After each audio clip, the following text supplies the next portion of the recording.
আসসালামু আলাইকুম, আশা করি সবাই ভালো আছেন। আজকে মা মেয়ে মিলে সাথে আছে আবার আমার আম্মু।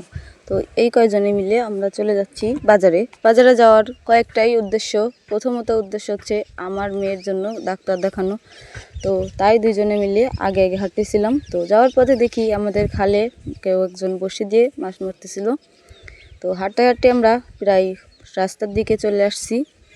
তো এখন আমরা রাস্তায় উঠে ভ্যানে উঠবো, উঠে তারপরে আমরা যাব।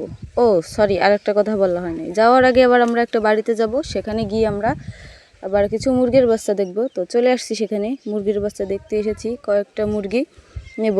তো এই কারণে এখানে দেখতে আসলাম। তো দেখায় পরে পছন্দ হয় নাই, তাই আবার আমরা রাস্তায় উঠে ভ্যানে করে চলে যাচ্ছি আমাদের বাজারের উদ্দেশ্যে। আমাদের বাজারটা হচ্ছে শিয়ালি বাজার।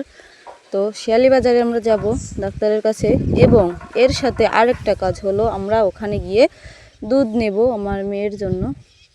তো আমরা চলতে চলতে প্রায় বাজারের কাছাকাছি চলে আসছি। এখনও মূলত পুরো বাজারের কাছাকাছি আসতে পারি নাই। এটা হচ্ছে আমাদের চাঁদপুর কলেজের পাশে। এই জায়গাটা দিয়ে অনেক সুন্দর ধান লাগানো হয়েছে, এই সিজনের ধান। তো মাশাআল্লাহ অনেক বেশি সুন্দর ধান হয়েছে, মানুষের দেখে অনেক বেশি ভালো লাগতেছে। আর এটা হচ্ছে আমাদের যে চাঁদপুর কলেজ, ওইখানে পুরো সেই চাঁদপুর কলেজটা। এটা আমরা যে এটা দেখা যাচ্ছে ওইটা চাঁদপুর কলেজ রেখে আসছি। তো এখন চলে আসছি আমরা শিয়ালি বাজারে। এই যে বস্তা ভরা ভরা সাদাই বস্তা দেখতেছেন, এগুলোর ভিতরে আমাদের এইদিকে শশাগুলো এভাবে করে বস্তা ভরে ভরে ঢাকা বা বিভিন্ন জায়গায় পাঠানো হয়। তো এখন আমরা চলে আসছি আমাদের সেই বাজারে। আজকে হচ্ছে হাটের দিন, তো বাজার বসছে এইভাবে। গ্রামের এই পরিবেশটা দেখতে অনেক বেশি ভালো লাগে। প্রতি শুক্রবার এবং সোমবার আমাদের এখানে হাট বসে।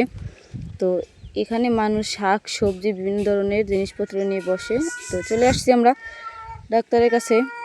তো ডাক্তার দেখানোর পরে এখন আসছি আমরা দুধ নিতে। দুধ নিয়ে আমরা মূলত বাড়িতে যাব। তো এখানে এবার ফল দেখে আমার মেয়ে কিছু ফল নিতে চাইলো। তো ওখান থেকে আমরা কিছু ফল নিয়ে এখন আবার আমরা যাচ্ছি আরেকটা জিনিস কেনার উদ্দেশ্যে। সেটা হচ্ছে পুরি নেব। তো পুরি নেওয়া শেষে আমরা চলে যাব আমাদের বাড়ির দিকে। আর কোনো কাজ নেই আপাতত আমাদের বাজারে। তো এখন আমরা চলে যাচ্ছি আমাদের বাজারে। এই যে পরিবেশটা দেখতে যে এত বেশি সুন্দর লাগতেছে। তো শহরে গেলে যারা থাকেন, আর মূলত যারা শহরে, আমরা এই গ্রাম থেকে যে থাকি, তখন এই পরিবেশটা মিস করি। তো এখন আমরা আরেকটা ভ্যানে উঠবো, এরপরে আমরা বাড়ির দিকে রওনা দেব। তো ভ্যানে উঠে আমরা বাড়ির দিকে রওনা দিলাম। আজকের ভিডিওটা যদি আপনাদের কাছে একটু হলেও ভালো লেগে থাকে, তাহলে আমাদের ভিডিওটা শেয়ার দিয়ে পাশে থাকবেন। আল্লাহ হাফেজ।